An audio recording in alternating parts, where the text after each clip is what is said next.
नमस्कार दोस्तों, नमस्कार। रिमिकी झिमिकी देवा बरसत मोतियन ओरी चुए मोतियन ओरी चुए हो।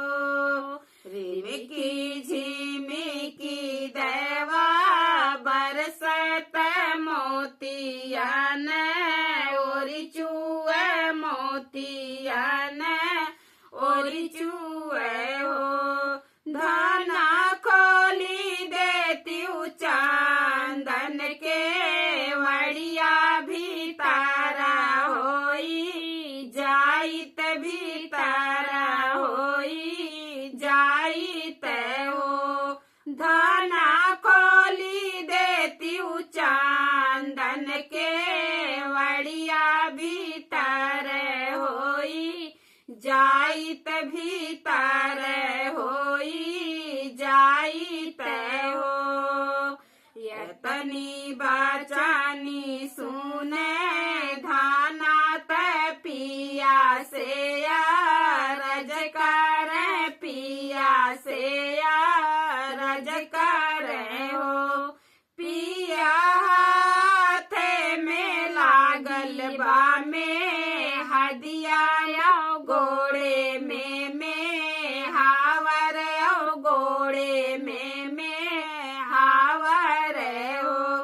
पिया हाथवा में लागल बा में हदिया गोड़े में हावर गोड़े में हावर हो। पिया गोदिया में खेल ललनवा के वड़िया कैसे खोली के वड़िया कैसे खोली न हो। पिया गोदिया में खेल ललनवा के वड़िया कैसे खोली के वड़िया कैसे खोली न हो। छोड़ी दे तू हाथे कै में हदिया और गोड़े कै में हावर और गोड़े कै में हावर हो। छोड़ी दे तू हाथे कै में हदिया और गोड़े कै में हावर और गोड़े कै में हावर हो।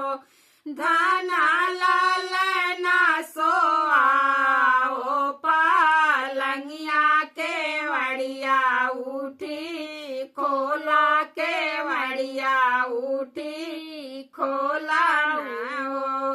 धना लालना सोआओ पालंगिया के वड़िया उठी खोला के वड़िया उठी खोला हो।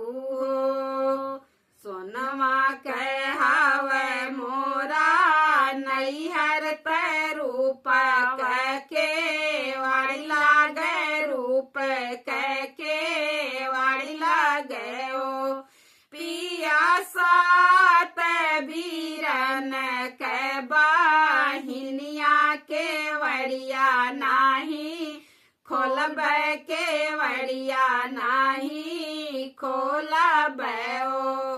पिया सात भजन के बाहिनिया के वड़िया नाही खोलब के वड़िया नाही खोलब हो।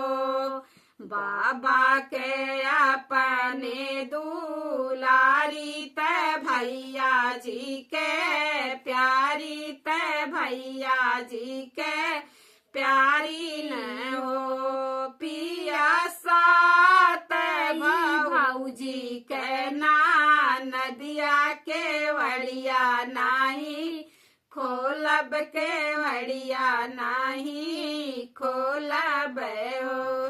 पिया सात भाऊजी के नदिया के वड़िया नाही खोलब के वड़िया नाही खो सब हो। मटिया के हवे तोहरा नैहर ते काठे के वाड़ी लागल काठे के वाड़ी लागल हो। धाना सात ही भैया चरवाहा के वड़िया उठी खोला के वड़िया उठी खोली दे तू हो। धाना सातो ही भैया चरवाहा के वड़िया उठ के खोल दे के वड़िया उठ के खोल दे तू हो। नमस्कार दोस्तों, जरूर आशीर्वाद दीजिएगा अपना भर भर के।